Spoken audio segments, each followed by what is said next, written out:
আহা কি সুন্দর বৃষ্টি, সকাল সকাল শুরু হয়ে গেছে বৃষ্টি।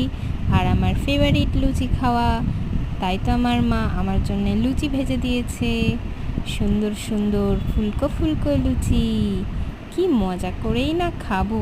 দেখো বন্ধুরা, তেলের মধ্যে কি সুন্দর করে ফুলে গেল লুচিটা। পেঁয়াজ ভীষণ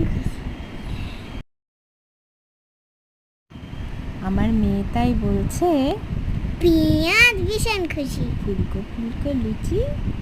পেঁয়াজ ভীষণ খুশি। আমার মেয়ে তাই বলছে ফুলকো ফুলকো লুচি, পেঁয়াজ ভীষণ খুশি। দেখো আমি লুচি আলুর দম আর মিষ্টি ঝড়ো ঝড়ো বর্ষার দিনে সুন্দর করে নিয়ে চলে এসেছি। উফ, যা খেতে লাগলো না। আর আলুর দমটা আমার মা ভীষণ ভালো করে। ভিডিওটি একটা লাইক কমেন্ট সাবস্ক্রাইব করে